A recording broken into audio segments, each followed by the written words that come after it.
What is up, you guys? It's your boy Peace. How you guys doing? So it's been 2 months since Pixel 4a came out, and Pixel 4a is one of the best, most value-worthy smartphone out there in 2020. I'm not gonna lie, it's one of the best phone, like for real.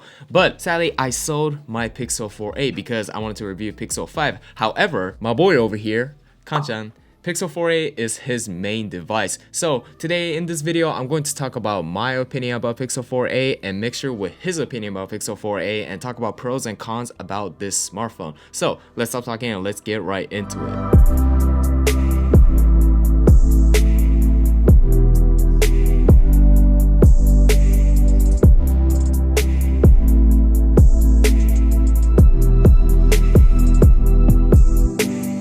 Alright, let's talk about the display about Pixel 4a. The display of Pixel 4a is 5.8 inch 1080 OLED display, and I think this display is very worthy of $350. This display looks very good, and the punch hole front camera creates a very aggressive screen to body ratio, and when you're watching YouTube, Netflix, or playing game, I think this smartphone is really good. And to be honest, the display itself is not a 90Hz display. However, I think 60Hz is enough, and I think the Android OS 11's animation is smooth enough to create this illusion of 90 Hz. The SoC of this Pixel 4a is Snapdragon 730G, which is the gaming model of 730, and to be honest, even this mid-ship Snapdragon CPU, it's very snappy for everyday tasks, and I didn't feel any lag or any type of, slowing down on this Pixel 4a. And even the gaming is not bad at all. I could play Call of Duty on high setting and I had no problem with it. And if you have an issue with playing Call of Duty on high setting or other type of game on high setting,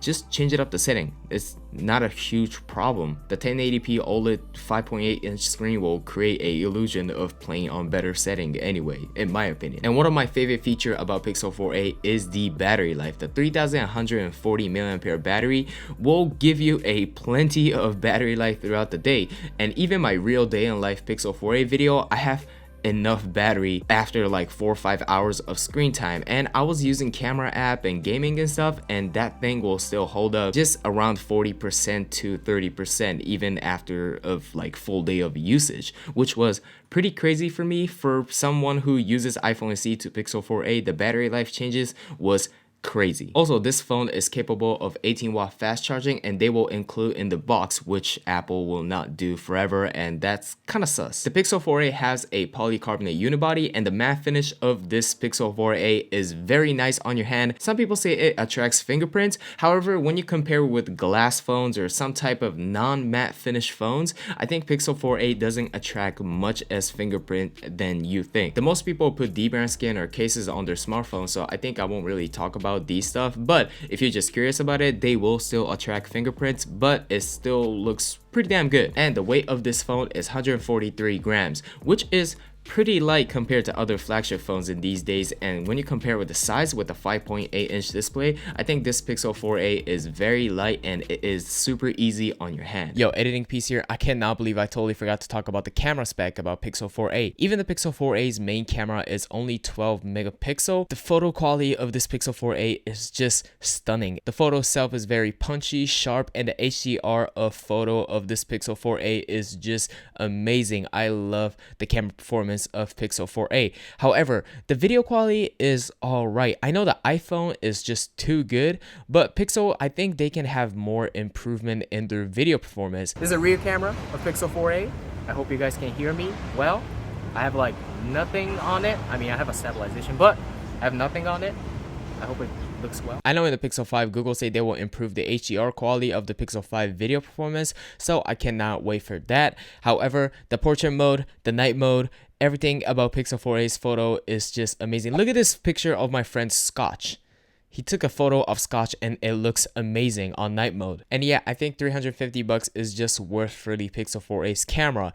It's just really good. I love it. When all the manufacturers are going ham on in-display finger sensor, Google is like, fuck it, let's just put it back in our fucking phone like we used to do it all the time. And it's very snappy. It's very snappy, and the haptic motor fingerprint sensor on the back is very easy to use. And to be honest, I like the back fingerprint sensor, and every time I use this phone very fits in my hand, and I'm very loving it. And this smartphone has 3.5mm jack, which is mucho fuego. I love 3.5mm jack. No one really talks about this, but Pixel 4a speaker is pretty loud, and when you compare it with the iPhone SE, I think Pixel 4a speaker is a little more bassy.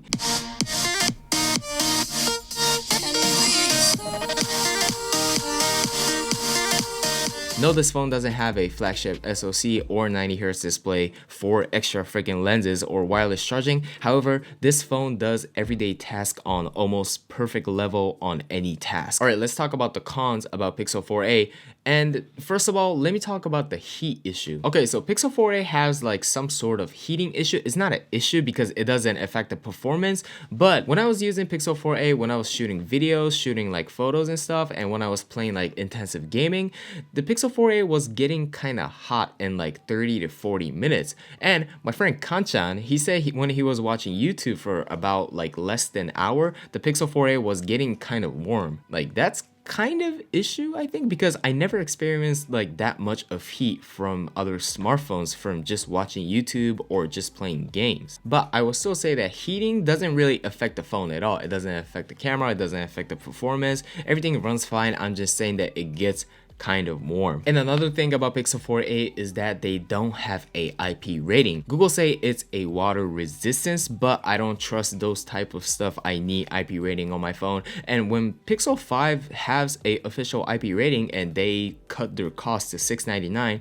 why didn't do on Pixel 4a and maybe bump it up to maybe like $370, $380, $380 to put the IP rating? Because for some people like me, I like going outdoor and I like going to like oceans and rivers and stuff. If I have IP rating on Pixel 4a, I will know that how much I can get close to the water. And if I don't have that, I get kind of scary, and not having IP rating is kind of sus for me. So, and the next problem is they only have 128 gigs of storage.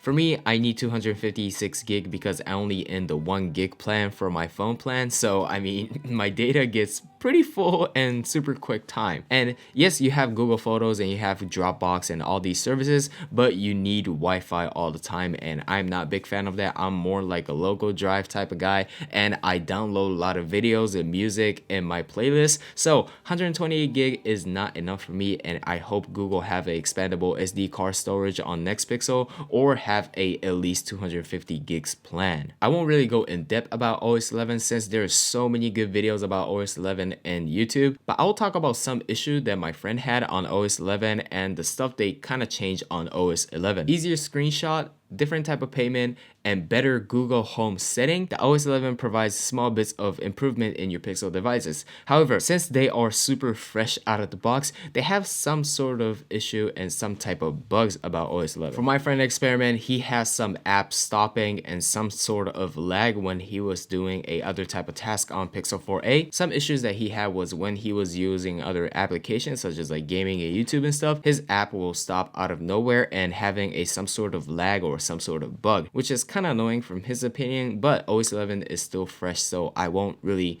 talk bad about it. But overall, do I recommend this Pixel 4a to other people who wants a brand new smartphone? I'll say hell yes. I think this smartphone is one of the best value when it comes to mid-ship smartphone. How do you think? Right? It's pretty good, right? Very, very perfect smartphone. So if you're not looking for super high spec or super crazy camera setting or super crazy screen with 250 Hz or some shit, I think Pixel 4a is one of the best device, and $350 for this much amount of value, I think Pixel 4a is one of the best bet. Anyway guys, I hope you guys enjoyed this video. If you guys want to watch my full Pixel 4a review, please hit this button right here. And if you guys want to watch iPhone SE versus Pixel 4a, please watch this video right here. Anyway guys, thank you guys so much. I'll see you guys next time. My name is Peace Gates, and you guys already know. Peace out guys.